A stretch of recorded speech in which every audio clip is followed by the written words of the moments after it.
football, hitting the SEC against the Big Ten.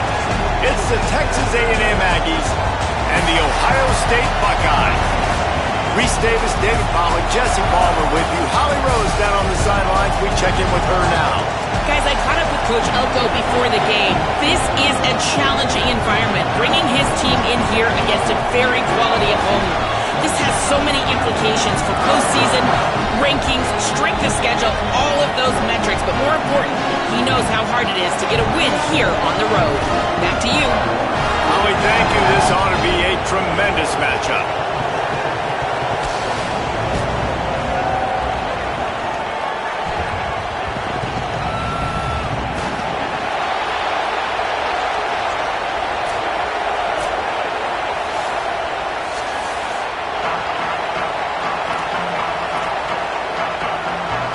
And the Buckeyes ready to put toe to leather, and here we go.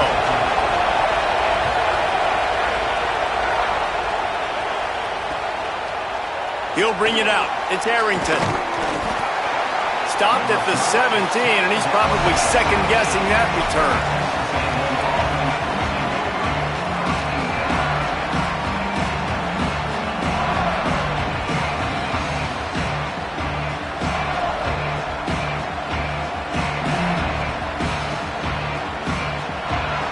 This is what we expected. This crowd ready to make its presence known. Deafening noise. Reed trying to cut through it. Fired that thing out in a heartbeat, but it's incomplete. I don't know about the decision that time by the quarterback. He may have been expecting man coverage, but that time the defense was in zone, and they did a really nice job closing the window. And the intended target was not open, and that's why that one fell incomplete.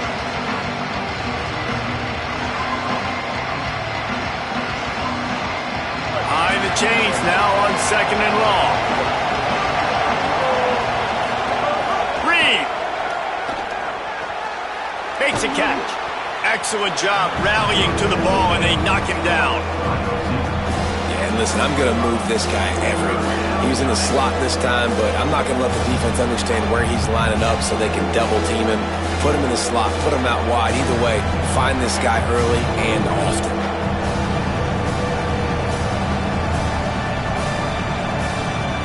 They'll need to convert this 3rd down from their own 22 to get this drive jump-started.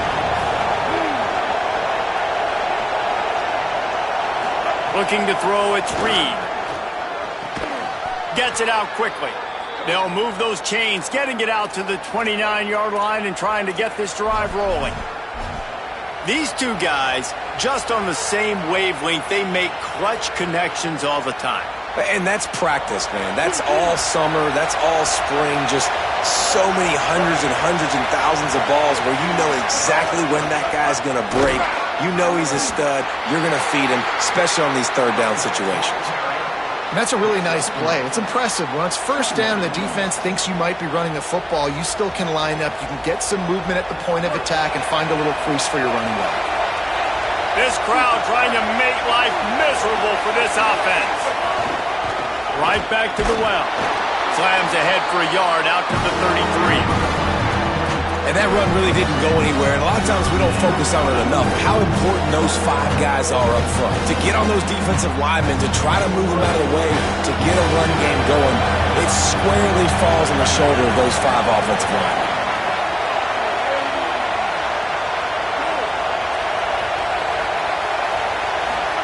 From the gun on 3rd down, Reed. Shoots it to the left. He makes a catch. Oh, he's got some space. He's at the 10. All the way. Touchdown, Aggies. Well, I don't know how many people expected this to happen, playing on the road in this environment against a better opponent, but they showed tremendous poise. On the opening drive, nice execution. They score the touchdown. That was big time. And with the extra point, they get the first 7 of the game.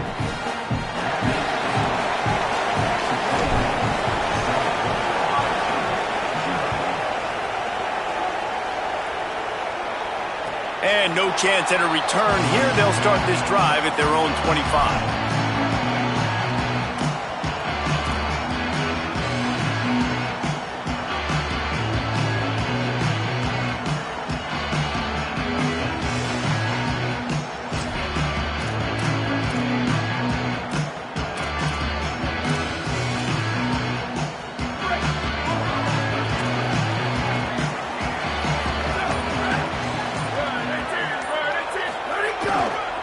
Quick handoff. Works ahead for a couple. They'll stop him at the 27.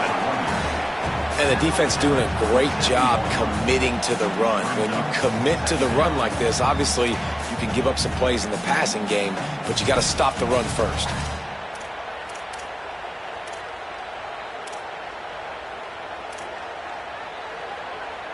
After picking up a couple, it's 2nd and 8. He'll run it again. He's in open space downfield. They get him stopped at the 32. That's a gain of 4.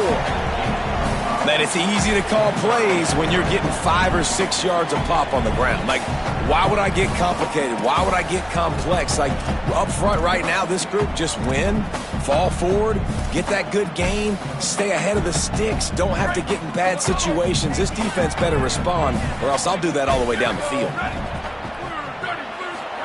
Throwing, say it. Working that left side now.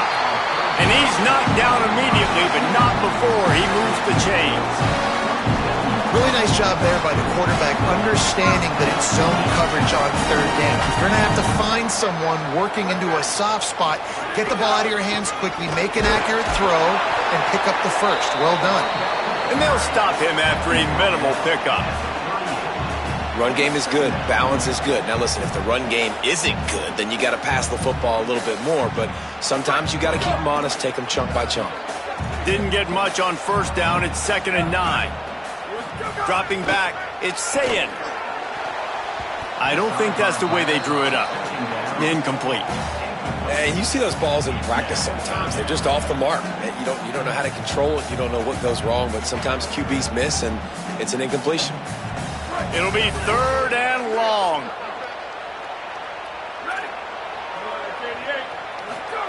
Sayin from the gun on 3rd down. Fires to the wideout. Makes a connection. They convert on 3rd down as he gets it to the 46-yard line.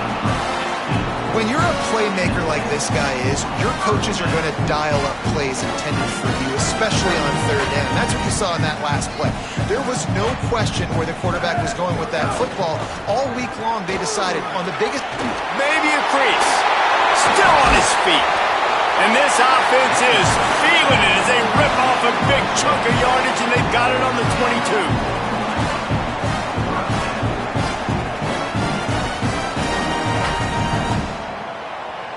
The Buckeyes kept this drive moving on the ground, now back to work. Play fake, Julian Sayin. Under fire. It's complete on the right side. Gets out of bounds after the big play, and they'll be set up in business with a 1st and goal.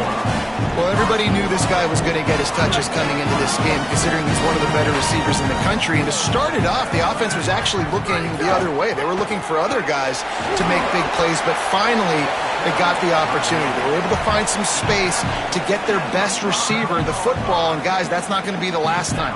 Defense has done a nice job taking it away from them up to this point. The question, though, can they keep it up? Picked up some of what they needed on 1st down. Now it's 2nd and goal from the 5. Here's Julian Sayin to throw. Unleashes to the end zone. Intercepted. Big play stops the drive. Down in the end zone, and it'll be a touchback.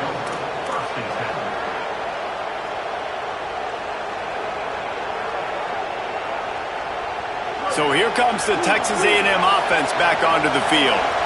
He stuck the last drive in the end zone. They'll try to follow suit here. Dropping back, it's Reed. Fires left. Hauls it in. Makes the tackle at the 30 after he picked up 10. As a head coach, you love it when your quarterback is locked in early. Opening drive, throws a touchdown pass. Really nice throw on that last play.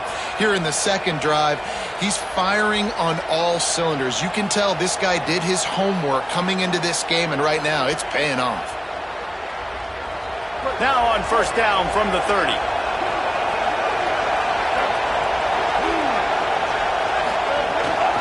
Now on the counter.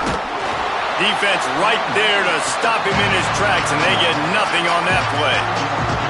I think there's a couple schools of thought in how you run the football and how you throw the football. Like some people say, I run the football to set up the throw, right? To get people aggressive. But this offense kind of took it the other direction, right? They came out throwing the football, now soften them up. Now let's see if they can start to get that ground game going. Didn't get much on first down. It's 2nd and 9. Right back to him on the ground. Got enough for the first. They get him at the 42, but he picked up 10 there. When you think Texas A&M football, man, you think running the football all the way back to R.C. Slocum, a great Aggie head coach. You just want to be the more physical team, and you want to be imposing your will. This guy right here toting the rock has the ability to wear and grind on defenses. He brings that physical presence to this offense. Texas A&M back to work with another first down.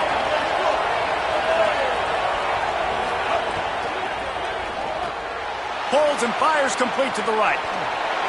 Good pick up there. They'll move the chains, and they're set up at the 41.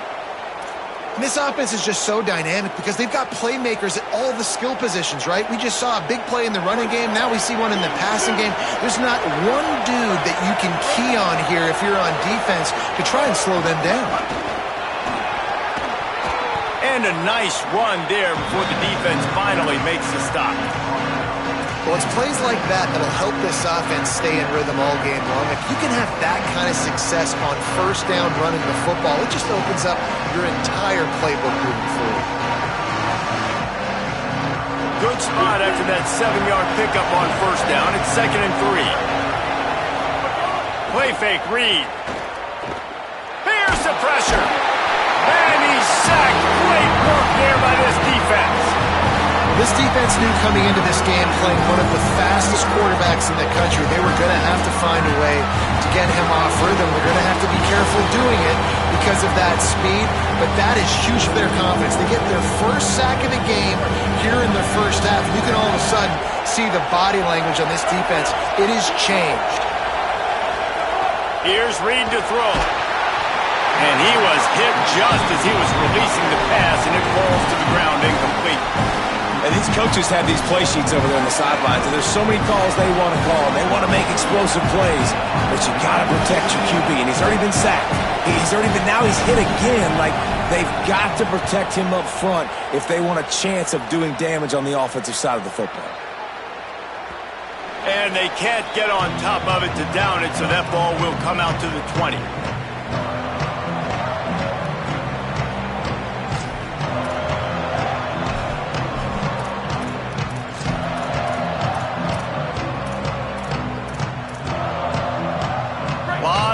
In front of them as they open this possession from their own 20.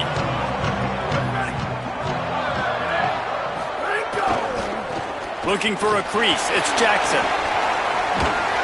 Got to be smart, patient, great vision. Uses all of that to get to the 29. It's got to feel good as an offense knowing that early in the drive you can turn around, hand it off, get a push up front, and go get positive yardage. 9-yard pickup on first down, and now they can take a shot on 2nd and short. Tight end in motion, see how the D reacts. Say it. It's complete to the left. He was hoping to get that thing down the sideline. They get him out of bounds at the 37. I'll tell you, QBs and receivers, they practice these out routes all week long. You've got to anticipate. You've got to be comfortable throwing it before he gets out of his break, and they executed it perfectly right there to pick up that first. As they get set to snap it, just about to reach the end of the quarter. One back in the backfield, he gets to carry. Pretty good effort on that one to work his way up to the 42. Texas A&M has the lead at the end of the quarter. We put one in the books. Let's have a look at our game summary.